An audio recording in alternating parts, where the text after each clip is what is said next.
1911년 영국. 한 여자가 평화롭게 죽었습니다. 그녀의 아들은 세계에서 네 번째로 부유한 청년이 됐죠. 하지만 살아있을 때 이 여자는 미국 최고 재벌 가문에서 버려졌습니다. 이유는 단 하나, 이혼이었습니다.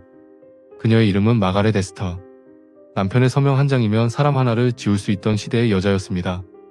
오늘은 가문의 명예를 위해 버려졌지만 결국 가문보다 오래 남은 한 여자, 마가렛 에스터의 이야기를 들려드리겠습니다. 1889년 파리. 마가렛은 창문을 넘어 탈출을 시도합니다. 도망치지 않으면 끝이었거든요. 남편의 서명 하나면 그녀는 평생 그곳에 갇힐 수 있었습니다.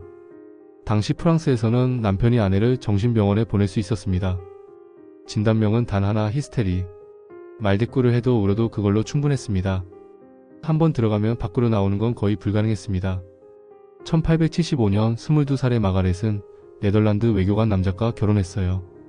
유럽 귀족 자기와 미국 자본의 결합, 완벽한 시나리오였죠. 하지만 신혼여행이 끝나자마자 남작의 본색이 드러났습니다. 그는 아내를 소유물처럼 대했고 조금이라도 자기 뜻에 어긋나면 정신병원으로 협박했어요. 17년 동안 마가렛은 이 공포 속에서 살았습니다. 밖으로는 완벽한 외교관부인 행세를 했지만 집에 돌아오면 지옥이었죠. 1889년 마가렛은 처음으로 탈출을 시도합니다. 하지만 마가렛에게는 남편보다 더 강력한 적이 있었습니다. 바로 그녀의 가문이었어요. 마가렛의 이모 캐롤라인 에스터는 뉴욕 사교계의 절대 권력자였습니다.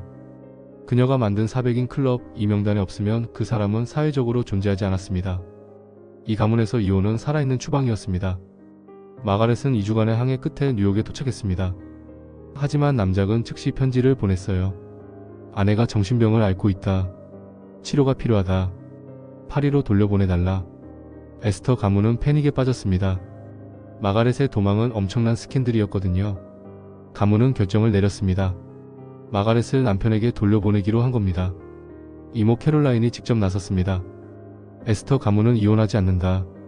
내가 남편에게 돌아가지 않으면 가문의 명예가 추락한다. 마가렛은 17년간의 고통을 설명했습니다. 협박, 감금, 정신병원 위협까지 전부요. 하지만 이모는 말했습니다. 그건 모든 결혼에 있는 일이다. 참아야 한다. 가문 전체가 그녀를 버렸습니다. 명예가 한 여자의 목숨보다 중요했으니까요. 1890년 초 마가렛은 다시 파리로 돌아갔습니다. 가족의 압력에 굴복한 거였어요.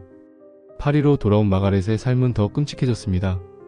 외출은 완전히 금지됐고 편지도 쓸 수 없었으며 방문객도 받을 수 없었습니다. 사실상 감옥이었죠. 이제 그녀는 완전히 혼자였습니다.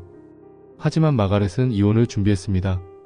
2년 동안 비밀리에 정보를 수집했고 놀라운 사실을 발견했어요. 사우스다코타주의 스폴스라는 작은 도시에서는 단 90일만 거주하면 이혼할 수 있다는 겁니다. 1891년 가을 마가렛은 다시 도망쳤습니다.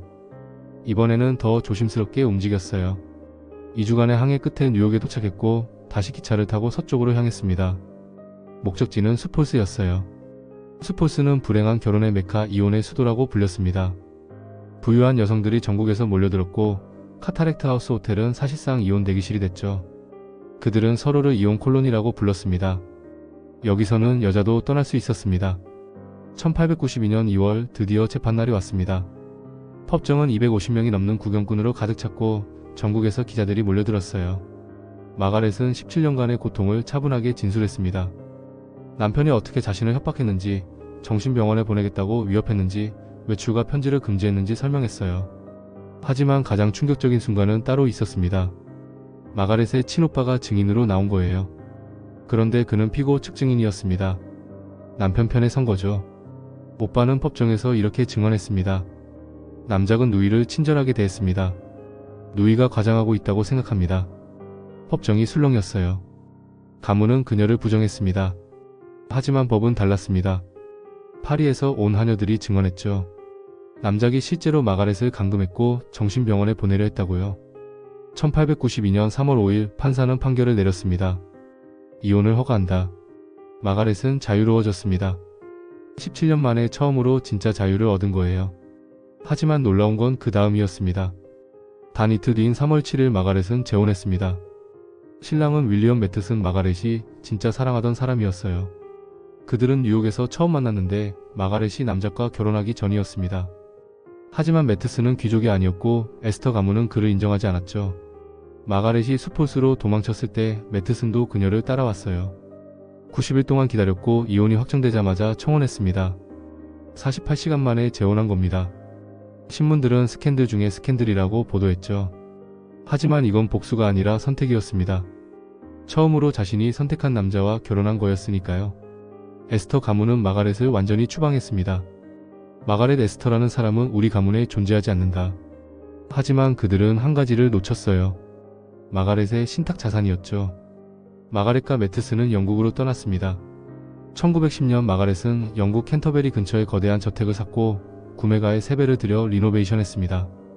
나 여전히 부자야, 너희 없이도 잘 살아라는 선언이었죠. 뉴욕에도 5층짜리 건물을 지었고 맨해튼에 2만 평 넘는 땅을 계속 소유했습니다. 1911년 마가렛은 평화롭게 눈을 감았어요. 42년간의 결혼 생활 중 17년은 지옥이었지만 나머지 19년은 진짜 행복이었습니다. 마가렛이 죽었을 때 그녀의 아들은 세계에서 4번째로 부유한 21세 미만 청년이 됐습니다. 현금만 330억 원이 넘었고 맨해튼 부동산까지 포함하면 천문학적인 액수였죠. 하지만 아들이 진짜 유명해진 건 돈 때문이 아니었습니다. 1920년대 그는 전설적인 레이싱카 치티치티뱅뱅을 만들었어요. 1960년대 007 시리즈를 쓴 이언 플레밍이 이 이야기를 듣고 아동소설을 썼습니다.